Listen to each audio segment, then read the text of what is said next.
ये अभी से चालू नहीं हुए। अपन नहीं कहते यार उनकी औलाद इतनी ये भी निकली। अब जब तुम शुरू से ये भी पढ़े हो, वह तो ये भी निकर है, इन्हें निकर। शुरू से अच्छी पढ़ाई कराओ तो ठीक। अब तुम जब शुरू से ये भी पढ़े है तो वो तो ये भी निकर है। वृंदावन बिहारी लाल की जय हो। तो पेपर में आता है किन्हीं दो में से एक का उत्तर लिख दो। ऐसे ही भगवान ने हमें जीवन में 3 मौके दिए। भगवान ने कहा 3 में से एक ही हम में लगा दे। भगवान सबसे पहले कहते हैं हम में मन लगाओ, मन लगाओ। मन ने लगे तो धन लगाओ, और धन ने लगे तो तन लगा दे। कछू तो लगा दे हम में, पर ना हमने मन लगाया, न धन लगाया, न भगवान में तन लगाया सेवा में। तो पहले वो है जिनका यहां बहुत सम्मान है, क्योंकि उनके पास पैसा है, पर भगवान के घर में उसका कोई सम्मान नहीं होगा। दूसरे वो जिनका यहां बिल्कुल सम्मान नहीं है, पर भगवान के घर में उनका सम्मान होगा। वो है ये साधु संत महात्मा। भजन करवे वारों को आज के आदमी सम्मान नहीं करे। पगला कहने लगे पगला। अरे कहीं वो तो पागल है, मर गया हूं गद बदाएं, कीर्तन हूं गद बदाएं, कथा हूं गद बदे परी। अरे पगला है कहीं हूं कछु काम ही नहीं। बताओ छके थे आदमी पगला। कछु कछु ऐसे रहते हैं जिंदगी भजन भाव में नहीं गए, जिंदगी मंदिर मर गया नहीं गए। और अगर कौन टेम से मंदिर जा रहा है तो तर्कें जरूर करें। दरवाजे में अब कई बच्चा जे तो बैकुंठ जे हैं, हरिश्चंद्र ने कर गए। तुम केत भर रहो वो तो बैकुंठ जे है। मनो तुम मुंह में कीड़ा पर के न मारो तो विपिन बिहारी को नाव बदल दिए। कछु इनमें रहते हैं जिंदगी भजन भाव में नहीं गई, पर कहूं 4-6 माताएं सोच ले वे कितने अच्छे अच्छे स्थान हैं मालथोन में। अपन ने हो तो सोमवार के सोमवार, मंगल के मंगल भजन बांध लिए तला मंदिर में। अब वे तो बेचारी मंदिर जा रही है, घरे बैठी बैठी पता का के कई मीरा ने कर गई, भक्तन जा रही।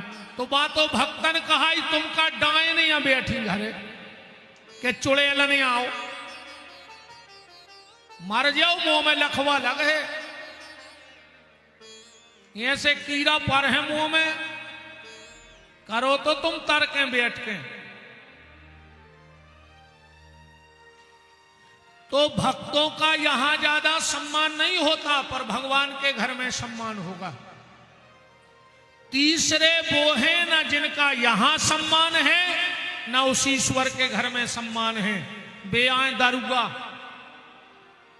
बताओ दारुओं को तो सम्मान हो। कुंवर साहब ससुरारे गए,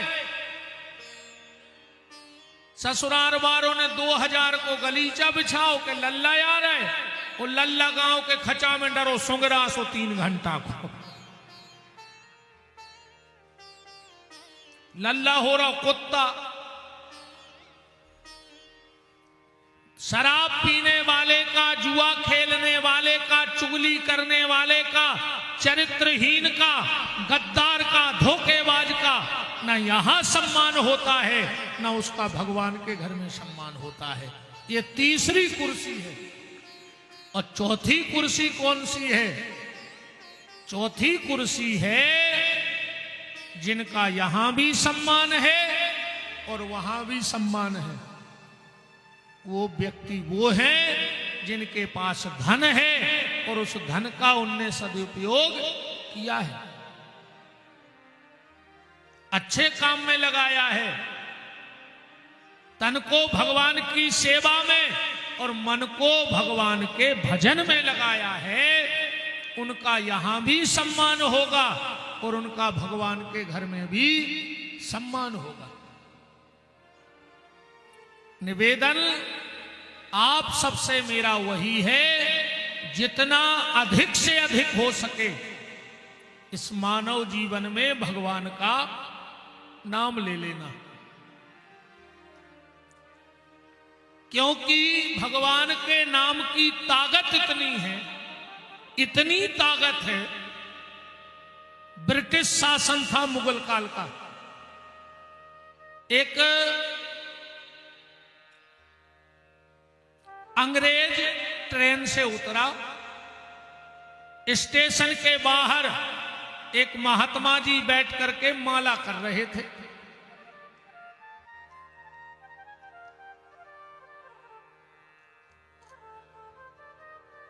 अंग्रेज आया, बोले बाबा ये क्या लकड़ी के गिट्टे लिए है, घुमा रहा है, क्या है? वो अंग्रेज बंदूक टांगे तो महात्मा बोले तुम्हारे कदा पे का है? अंग्रेज बोलो ये मेरा हथियार है। महात्मा बोले तो ये हमारा हथियार है। माला क्या है? संतों का हथियार। और कबीरदास जी ने लिखा भी है इस विषय में। कबीरदास जी कह रहे हैं कि माला मन से लड़ परी के तू का छाड़त मोए, ओ बिना शस्त्र के सूरमा लड़त न देखो कोई।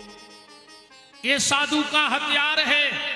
काम, क्रोध, लोभ, मोह, मत्सर, दंभ, अहंकार, पाखंड से लड़ना है तो तुम्हें भगवान के नाम की माला उठानी ही पड़ेगी। अंग्रेज ने कहा ये तुम्हें किसने दी? महात्मा बोले जब बंदूक तुम्हें कौन दी? अंग्रेज बोला ये हमें सरकार ने दी है। महात्मा बोला तो ये हमें सांवरे सरकार ने दी है। अगर तुम्हें हथियार सरकार ने दिया तो हमें सांवरे सरकार ने दिया। अंग्रेज बोला तुम्हारा हथियार क्या कर सकता है? माला। महात्मा बोले और तुम्हारा हथियार क्या कर सकता है? अंग्रेज ने उतारी बंदूक, चढ़ाओ घोड़ा, बरिया पे एक चिड़िया बैठी थी, 250 पत उतरी, बोले जा मर गई, जो कर सका थमाओ हथियार। अब तुम्हारा हथियार बताओ क्या कर सकता है? महात्मा ने माला लई, माथे से लगाई, भगवान को ध्यान करो, और जो माला वो मरीच रज्जा पे धरी वह फर्र से उड़ गई। बोले हमारी माला जा कर सका। ये मुर्दे में प्राण फूंकने का काम भगवान का नाम करता है। मुर्दे में प्राण फूंकने का काम करता है।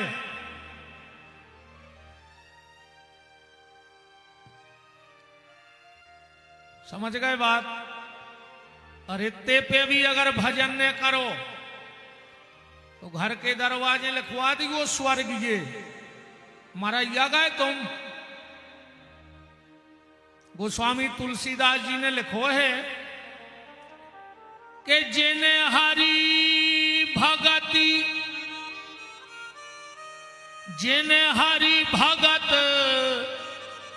हृदय नहीं आनी, तो जीवत सौ समान ते ही प्राण। जिनके भीतर भगवत भजन नहीं है वो जीते जी मरा हुआ है।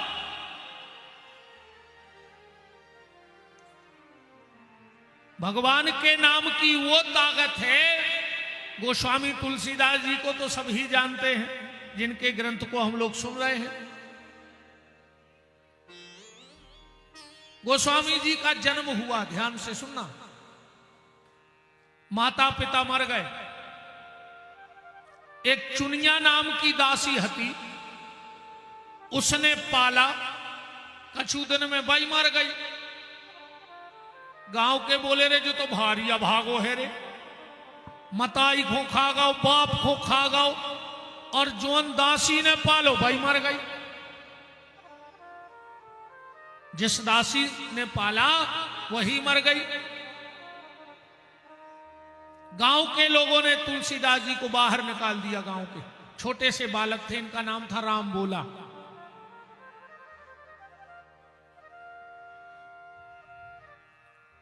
एक घटना घटी उस गांव में। एक लड़के की हुई शादी, और जब लड़के की शादी हुई 6 महीने बाद वो लड़का मर गया। पहले हमारे यहां सती प्रथा थी। अगर पति मर जाता था तो पत्नी को जबरदस्ती जिंदा जला देते थे। ये प्रथा हमारे यहां राजा राम मोहन राय ने बंद कराई। उस समय थी वो प्रथा। तो गांव के लोग उसकी अर्थी बना के ले जा रहे थे जलाने, और वो महिला पीछे पीछे हाथ जोड़े चली जा रही थी, क्योंकि नियम था कि सती होना है। गली में पड़ी तुलसीदास जी की झोपड़िया। अब सब रो रहे थे, जवान लड़का मरे तो रोएंगे ही। तुलसीदास जी बाहर आ गए, और जैसे ही बाहर आए उस महिला ने सोचा ब्राह्मण बालक है, तिलक है, जनेऊ है, अब हम तो मरने जा ही गए, इसके प्रणाम कर लें, पांव छू लें। जैसे ही तुलसीदास जी को प्रणाम करो, तुलसीदास जी बोले अखंड सौभाग्यवती भव। गांव के बोले रे काय तुलसी तू का पागल ही होगा। बोले काय? बोले ओके घर बारो मारो धरो, हम बार में ले जा रहे, और तुम कह रहे अखंड सौभाग्यवती भव। तुलसीदास जी बोले रे निकल गई मुंह में से, क्या करें? कैसे निकल गई? बोले राम जी की इच्छा से। गांव के बोले तुम झूठे और तुम्हारे राम झूठे। तुलसीदास जी बोले बस खबरदार, एक शब्द ने बोल गो, हमें जो कहने सो कह ले, झूठो ढोंगी पाखंडी, पर राम जी के खिलाफ एक शब्द ने बोल दिए। गांव के बोले तो एक प्रमाण दे के तुम्हारे राम जी सत्य हैं। तुलसीदास जी बोले उतार दे मुर्दा, मुर्दा उतार दो, जमीन में रख दो। गांव के बोले आज तक बीच में मुर्दा उतरो नहीं है, ध्यान रखियो, कम कछु चमत्कार ने भाव तुलसी, तो एक हो तो बार है बाद में, तुम में जिगत में लोग हर के धर दे आ जाए। बोले उतार दो। आज जैसा ही मुर्दा उतारा, तुलसीदास जी बोले गोल बना के बैठ जाओ और सीताराम राम राम राम राम करो। सब राम राम करने लगे। तुलसीदास जी आए, आंखों में आंसू भर के अपने परमात्मा को प्रणाम करके, और जो मुर्दे के कान में कहा राम, मुर्दा उठ करके बैठ गया। जो लोग राम राम कह रहे थे वो कहने लगे राम नाम सत्य है, राम नाम झूठा नहीं है। हमारे यहां प्यारे आज भी ये परंपरा है, घर से जब मुर्दा उठता है और शमशान घाट जाता है तो एक जगह बीच में उस मुर्दे को उतारा जाता है। उतारा जाता कि नहीं उतारा जाता? बोलो सिर हिला, उतारा जाता कि नहीं उतारा जाता? हमारे यहां आज भी ये परंपरा है। गोस्वामी तुलसीदास जी के यहां से इस परंपरा का शुभारंभ हुआ है। इस परंपरा का शुभारंभ हुआ है, पर हम लोग अपनी सारी परंपराएं भूल चुके हैं। हम अपनी परंपराओं को नकार चुके हैं।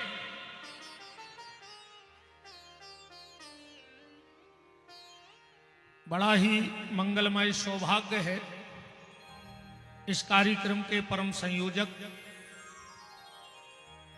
मध्य प्रदेश शासन के पूर्व गृह मंत्री सम्माननीय श्री भूपेंद्र सिंह जी की पावन उपस्थिति इस यज्ञ में और मंगलमयी कथा में हो रही है। आपके अपने घर में, आप देखो राजा का विधानसभा घर होता है, तो आपके अपने घर में अपनों के बीच में आपका बहुत बहुत मान और सम्मान है। ठाकुर जी की कृपा करुणा और यज्ञ नारायण की कृपा करुणा आप पे ऐसे ही निरंतर बनी रहे। सम्माननीय श्री भूपेंद्र सिंह जी उपस्थित हैं आज के इस मंगलमय महामहोत्सव में।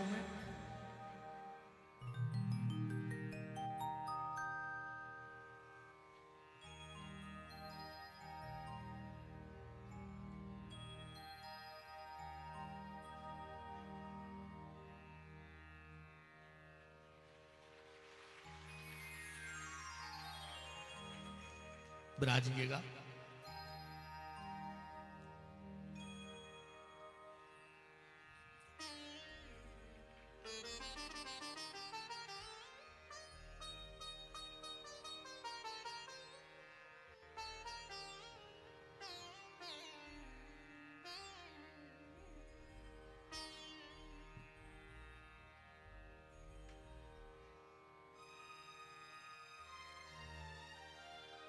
श्री सीतानाथ भगवान की, वृंदावन बिहारी लाल की, यज्ञ नारायण भगवान की।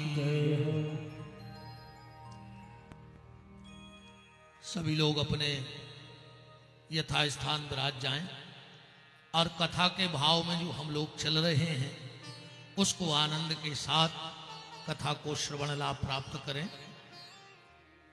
तो मैं आपसे निवेदन कर रहा था कि हमारे यहां जब घर से मुर्दा उठता है और शमशान जाता है तो एक जगह बीच में उतार दिया जाता है।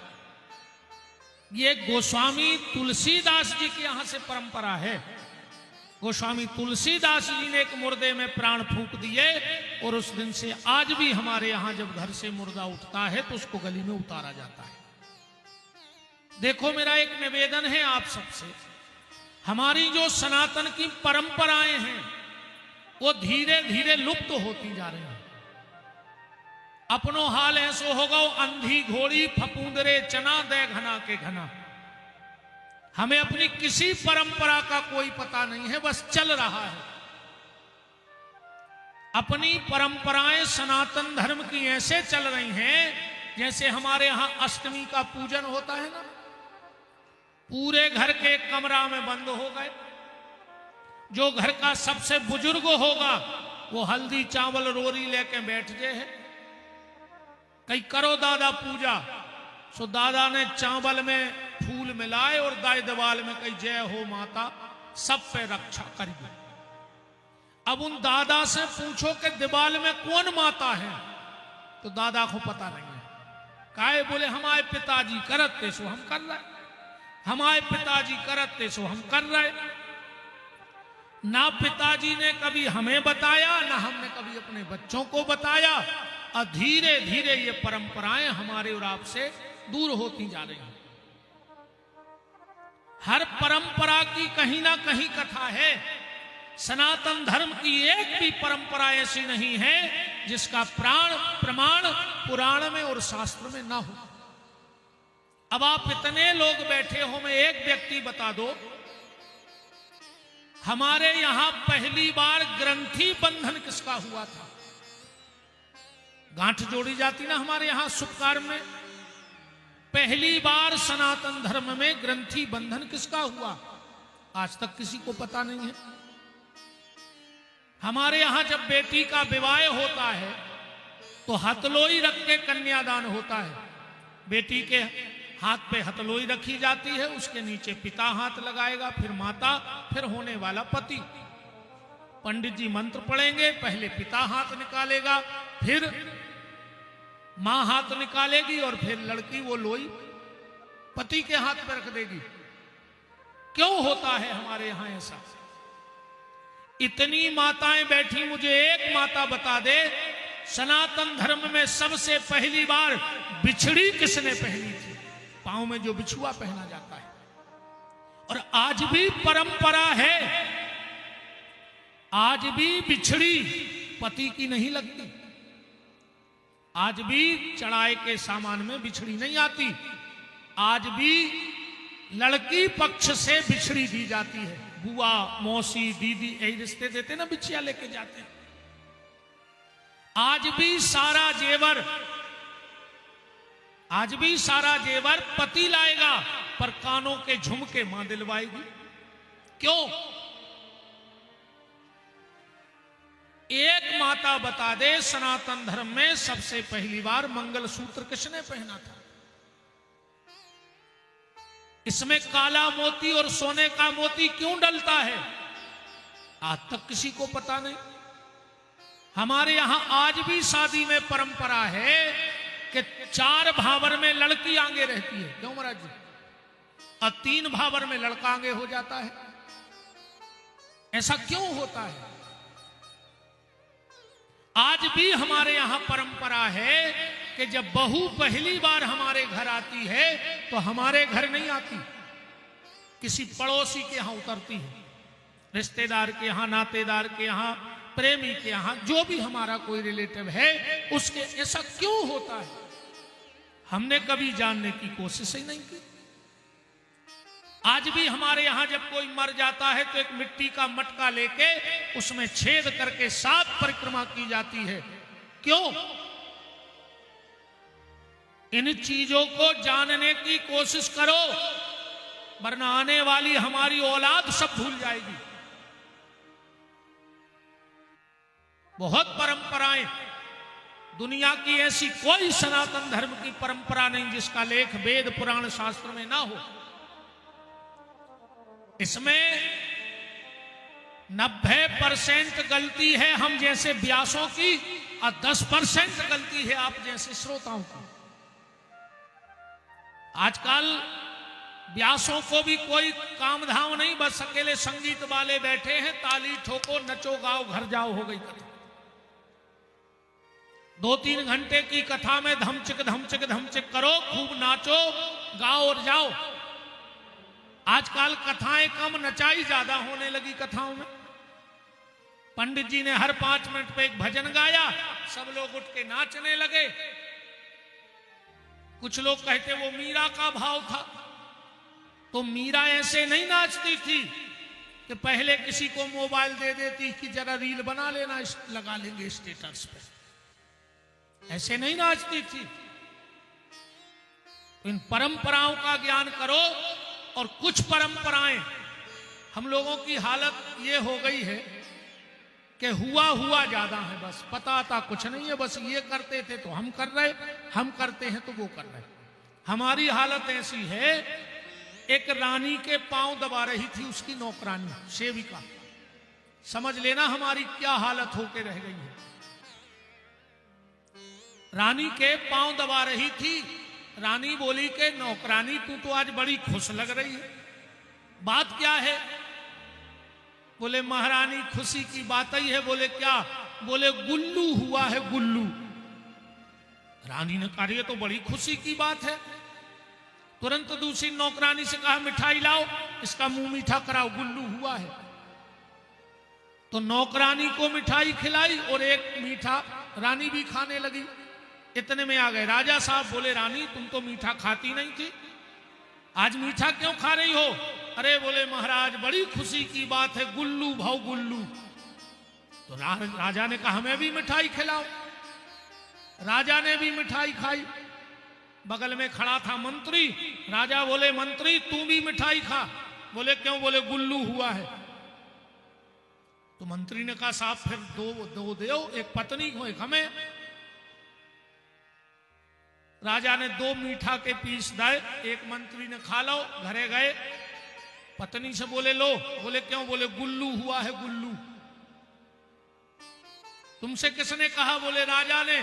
तो रानी ने कहा जब राजा मिठाई बांट रहा है तो बहुत बड़ी बात होगी। मंत्री की पत्नी ने मिठाई बनवा के पूरे राज्य में बंटवा दी। गुल्लू हुआ है गुल्लू। अब जो भी सुने तो वही मिठाई बंटवाए। एक सिपाही था, उसने डरते डरते एक आदमी से पूछा कि यार वो तो सब ठीक है, पूरे राज्य में मिठाई बंट रही, पर ये गुल्लू है कौन? सामने वाला बोला यार हमें नहीं पता, मंत्री जी ने मिठाई बंटवाई। मंत्री के पास गए, बोले काय भैया जो गुल्लू को आए? बोले हमें बिल्कुल पता नहीं है, राजा ने दी थी मिठाई। राजा के पास गए, बोले राजा साहब ये गुल्लू है कौन? पूरा राज्य जानना चाहता है। राजा बोले यार जो तो हमें भी पता नहीं है, रानी मिठाई खा रही थी सो हमने खा ली। राजा तुरंत सभा से घर आए, रानी से बोले रानी ये गुल्लू कौन है? रानी बोली हमें नहीं है पता। नौकरानी ने कही सो हमने कह दी, बुलाओ उस नौकरानी को। नौकरानी आई, राजा बोले ये गुल्लू कौन है? बोले महाराज हमारी गदग्या के बच्चा भाव को ना हमने गुल्लू डाल लो। पूरे राज्य में मिठाई बट गई गुल्लू की, पता को नहीं है कि गुल्लू को आए। ये हालत हमारी और आपकी हो गई है। हमें अता पता अपनी परंपराओं का कुछ नहीं है, वो तो लगे हैं। इन परंपराओं का ज्ञान रखो। क्या बताओगे अपने बच्चों को? अगर बच्चे पूछने लगे कि पिताजी ये क्यों होता है, तो क्या जवाब होगा आपके पास? कोई जवाब नहीं होगा। बात चल रही थी भगवान के नाम की, कि भगवान के नाम में इतनी ताकत है कि मुर्दा भी उठ करके बैठ जाया करता है।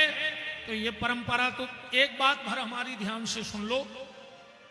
आज के बाद जब भी आप किसी की मिट्टी में जाओ, एक चीज का ध्यान रखना, क्योंकि आजकल तुम लोग ध्यान नहीं रखते हो। अब तो बहुत कुछ बदल गया है आज के परिवेश में और पहले के परिवेश में। पहले अगर हमारे घर में कोई मेहमान आते थे और अपन स्टैंड पे बस में बैठा रहे जाते, तो सीट पे बैठो बैठो मेहमान रोत तो अन्य चे खड़े खड़े अपन रोते, तो नो प्रेम हतो। अब आज को आदमी तो नहीं रो रहा, लकड़ गया मैं। आदमी को बार में जा रहा हूं, पीछे हंसत जा रहा हूं। कछु कछु तो ऐसा फोन लगा के निगत है पीछे, जैसे इनकी डायरेक्ट बात जमराज से चल रही हो कि बर्थडे देख लियो तन्ना अपनो खास है आ रहा है, सो की व्यवस्था लगवा दी। अच्छा कछु कछु पीछे कैद जात हैं, अरे यार कहीं आ जाइए, हमें शादी में जाने तो आ जाइए। बैठे थे तो क्या करते, रात में तुमसे पूछ लेते कि काय तुम फ्री हो, हम मर जाया हो। कहा पागलपन के भूत चढ़े हैं आदमी को। बोलो है स्थिति के नहीं है? हम लोग सब भूल गए हैं, अपनी परंपराओं को भूलते जा रहे हैं, अपनी मर्यादाओं को भूलते जा रहे हैं।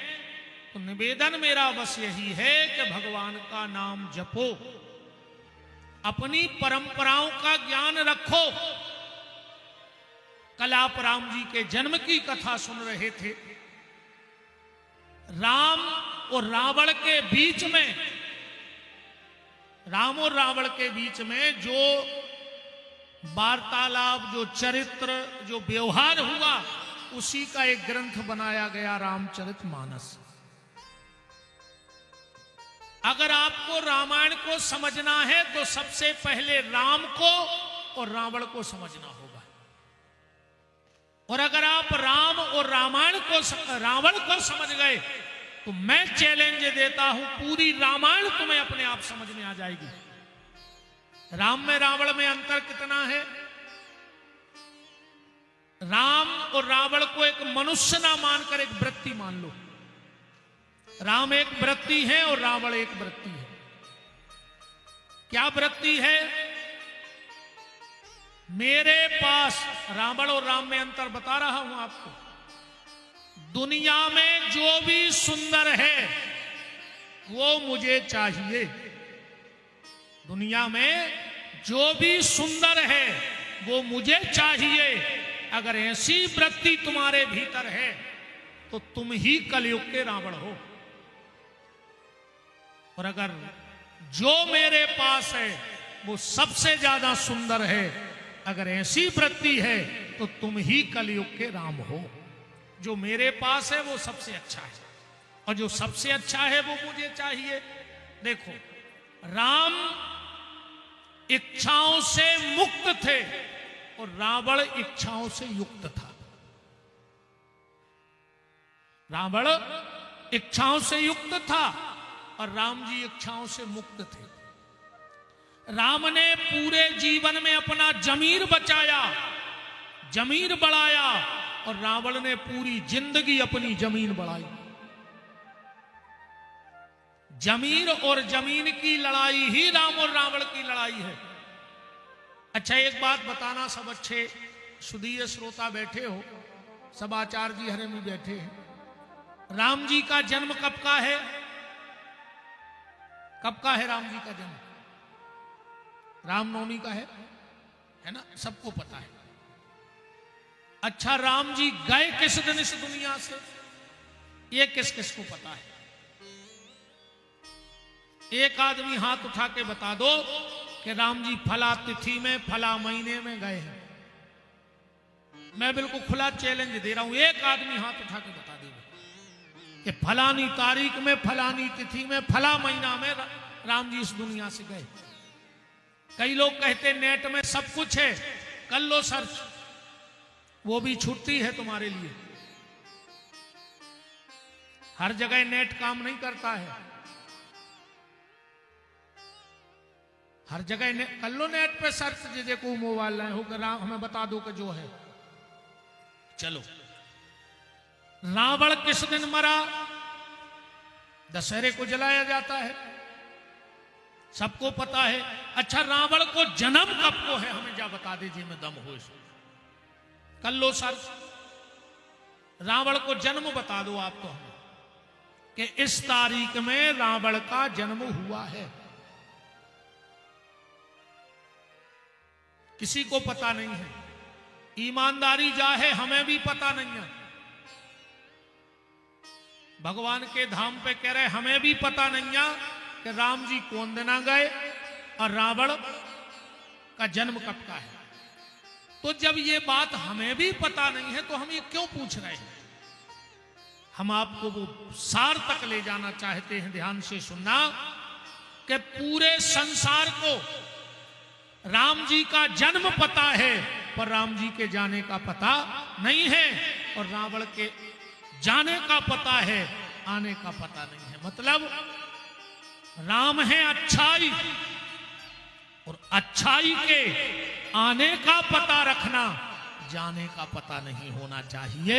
इसलिए राम जी के जाने का आज तक किसी को पता नहीं, कभी करना भी नहीं राम जी के जाने का पता। अच्छाई हमारे जीवन से कभी ना जाए, और रावण है बुराई, तो बुराई के जाने का सबको पता है पर उसके आने का किसी को पता नहीं है। भगवान करे कभी किसी को पता ना हो कि हमारे जीवन में भी बुराई आ जाए। बस राम में और रावण में यह फर्क है, अच्छाई और बुराई का। राम जी का जन्म हुआ, कल आपने उत्सव मनाया, भगवान का नामकरण संस्कार हुआ। गोस्वामी तुलसीदास जी कह रहे हैं कि नामकरण करे अवसर जानी। वशिष्ठ जी को बुलाया और चारों भाइयों के नाम रखे गए। वशिष्ठ जी के मुंह से क्या निकला? जो आनंद सिंधु सुख राशि, असी करते त्रैलोक सुपासी। इनका नाम होगा राम, इनका नाम राम। अच्छा, राम का अर्थ क्या है? राम माने राहत, मां माने मिले। जिसके दरवाजे सबको राहत मिल जाए उनका नाम है राम। राम माने रोटी, मां माने मिले। जिसके दरवाजे रोटी मिल जाए उसका नाम है राम। राम माने राष्ट्र, मां माने मंगल, जो राष्ट्र का मंगल करेंगे उनका नाम है राम। आजकल लोग सनातन धर्म को मिटाने की कसमें खा रहे हैं। आप सोशल मीडिया पे देखते होंगे, कई लोग कहते हैं हम सौगंध खाते हैं सनातन धर्म को मिटा के रहेंगे। तो जो सनातन धर्म को मिटाने की सौगंध खा रहे हैं, समझ पाओ तो समझ जाइए उनकी कसमें कैसी हैं। उनकी कसमें कैसी हैं जो सनातन धर्म को मिटाने की कसम खा रहे हैं। अगर वो अपने बाप की कसम खाएं तो कौन उनको पड़ोसी मर जाए, इतनी दम है उनकी कसम में। जो सनातन धर्म को मिटाने की कसम खा रहे हैं, अगर वे खुद के बाप की कसम खा देवे तो उनको पड़ोसी मर जाते। ये को समझ गए हो तो समझ जाइयो, नहीं समझ पाए हो तो कोई दिक्कत नहीं है, कोई दिक्कत नहीं। दूसरा नाम रखा गया भरत। जो भाव से भरता है वो भरत है। आजकल भी भरत हैं, सुनैया के आजकल भरत नैया, पर बे भरत नैया जिनमें भक्ति भरी है, आज भी भरत हैं। घर भरत, जेब भरत, तिजोरी भरत, बैंक भरत, ऐसे भरत बहुत है। तीसरा नाम रखा गया शत्रुघ्न और चौथा नाम रखा गया लक्ष्मण। अच्छे कोपन ये तो तुमने सब पढ़ा ही ले हो। एक अच्छो भाव निकालिए। आज कबीर दास जी से पूछा गया कि जैसे तुम राम जी का नाम रखो तो क्या करोगे। कबीर दास जी बोले हम चारई बंगों के नाम भी जोड़ हैं। तब एक सार निकाल कर दे।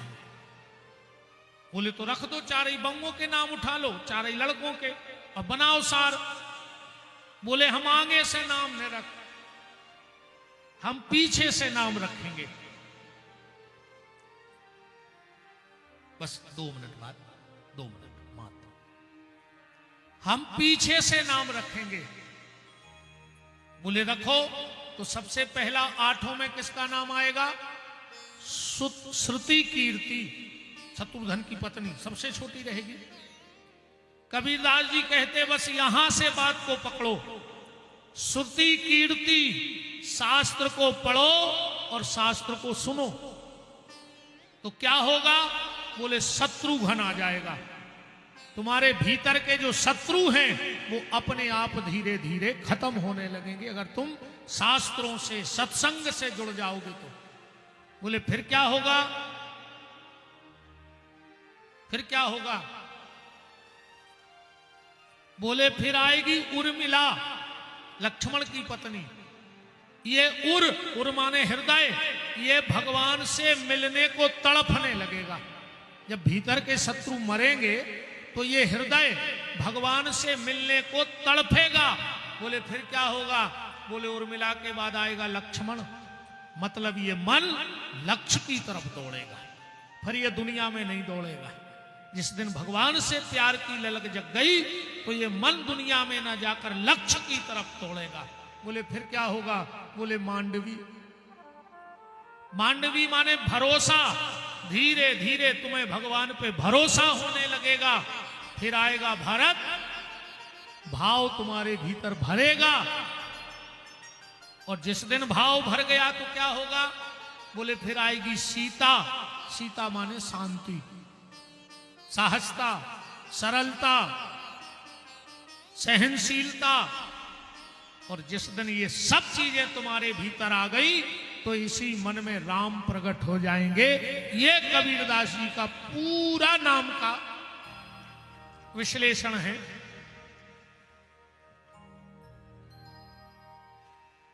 सम्मानीय मंत्री जी को जाना है, व्यस्ततम समय रहता है, हम समझ सकते हैं इन सब चीजों को। तो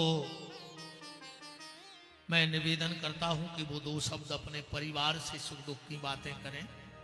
बहुत बहुत आपको धन्यवाद है। और एक चीज के लिए आपको माननीय मंत्री जी बहुत बहुत बधाई। एक चीज के लिए, आपके माता पिता के सत्कर्म कहें या गुरु की कृपा कहें, जो आपके निवास पे ठाकुर जी बैठे हैं। क्या कमाल के ठाकुर जी हैं। ऐसा लगता है कि अगर नजर मिला लो तो आदमी लौटे ना वहां से। ये आपके माता पिता, आपके गुरु। देखो, एक व्यक्ति ऐसा होता है जो परिवार का सहारा होता है, एक व्यक्ति ऐसा होता है जो खुद का ही सहारा नहीं होता। पर भगवान किसी किसी को ऐसा चुन के भेजते हैं कि वो हजारों का सहारा हो जाता है। तो ठाकुर जी, हम तो एक बार गए दर्शन करने, पर ऐसा लग रहा था कि सबसे कह दें भग जाओ और मंदिर बंद करके हम भीतर बैठ जाएं और घंटे 2 घंटे उनसे हम चर्चा करें, कुछ रो लें बैठ के। बहुत दिव्य स्थान आपने बनाया है, उसके लिए आपको इस व्यासपीठ से बहुत बहुत साधुवाद है, धन्यवाद है।